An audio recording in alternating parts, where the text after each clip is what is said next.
അങ്ങനെ നമ്മുടെ മീൻ പീര പറ്റിച്ചത് തയ്യാറായി കഴിഞ്ഞു. വളരെ വേഗത്തിൽ ചെയ്യാൻ പറ്റുന്ന ഒന്നാണ്. ഇതിലേക്കായി നത്തോലിയും വേറെ ചെറിയ മീനും ഉപയോഗിക്കാം. ഈ ചാനൽ കണ്ട് ഇഷ്ടപ്പെടുകയാണെങ്കിൽ ദയവായി സബ്സ്ക്രൈബ് ചെയ്യുക, ലൈക്ക് ചെയ്യുക, ഷെയർ ചെയ്യുക, ബെല്ലൈക്കൻ ക്ലിക്ക് ചെയ്യുക.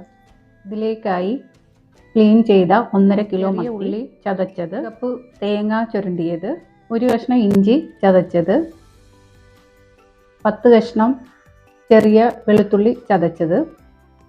ഇതിൽ എരിവിന് വേണ്ടി വേറെ മുളകൊന്നും ഉപയോഗിക്കുന്നില്ല, പച്ചമുളക് മാത്രമാണ് ഉപയോഗിക്കുന്നത്. അത് 7 ചെറിയ പച്ചമുളകുണ്ട്.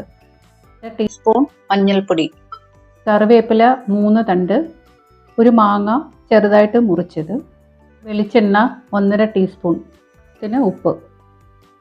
ഇതിലേക്ക് ഒരു ചട്ടി എടുക്കുക. 1 കപ്പ് തേങ്ങ,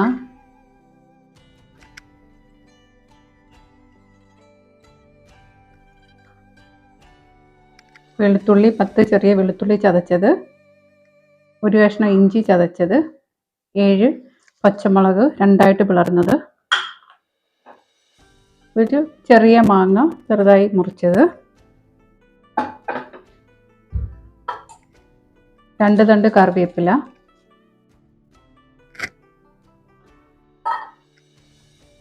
അര ടീസ്പൂൺ മഞ്ഞൾപ്പൊടി, ചെറിയ ഉള്ളി 20 എണ്ണം ചതച്ചത്,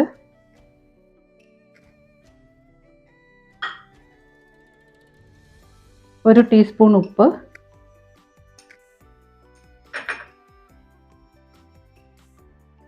വെളിച്ചെണ്ണ 1 ടേബിൾ സ്പൂൺ.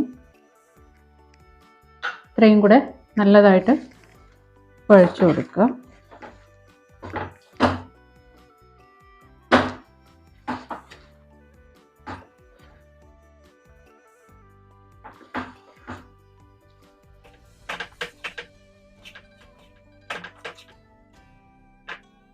നല്ലതായിട്ട് മിക്സ് ചെയ്ത് കഴിഞ്ഞു.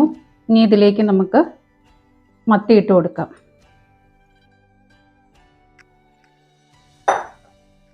മത്തിയിട്ട് ഒന്നുകൂടെ മിക്സ് ചെയ്യുക.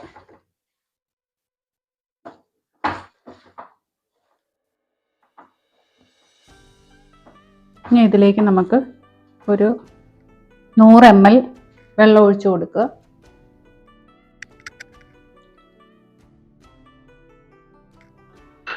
ഒന്നുകൂടെ ഒന്ന് മിക്സ് ആക്കിയിട്ട് നമുക്കിത് അടച്ചു വെച്ച് വേവിക്കാം. മീൻ പീരയ്ക്ക് അധികം വെള്ളം ആവശ്യമില്ല, അതുകൊണ്ടാണ് 100 ml വെള്ളം ഒഴിച്ചത്. ഇത് മീൻ ചെറുതായിട്ടൊന്ന് വേകാൻ വേണ്ടിയിട്ടുള്ള വെള്ളമാണ്. വെള്ളം കൂടുതൽ ആവശ്യമുള്ളവർക്ക് ഒരു 200 ml വെള്ളം ഒഴിച്ച് കൊടുക്കാം.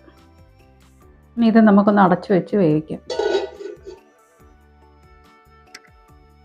അങ്ങനെ മീൻ പീര തിളച്ച് കഴിഞ്ഞു. ഇനി ഇത് നമുക്കൊന്ന് തിരിച്ചിട്ട് കൊടുക്കാം.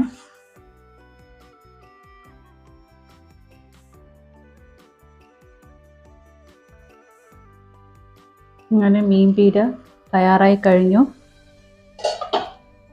ഇതിലേക്ക് നമുക്ക് ആവശ്യമുണ്ടെങ്കിൽ കുറച്ച് കറിവേപ്പിലയും കൂടെ ഇട്ട് കൊടുക്കാം. വെളിച്ചെണ്ണ ആവശ്യമുണ്ടെങ്കിൽ ഒഴിക്കാം.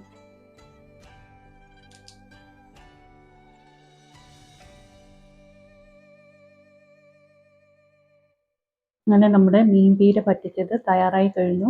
വളരെ വേഗത്തിൽ ചെയ്യാൻ പറ്റുന്ന ഒന്നാണ്. ഈ ചാനൽ കണ്ട് ഇഷ്ടപ്പെടുകയാണെങ്കിൽ ദയവായി സബ്സ്ക്രൈബ് ചെയ്യുക, ലൈക്ക് ചെയ്യുക, ഷെയർ ചെയ്യുക, ബെല്ലൈക്കൻ ക്ലിക്ക് ചെയ്യുക.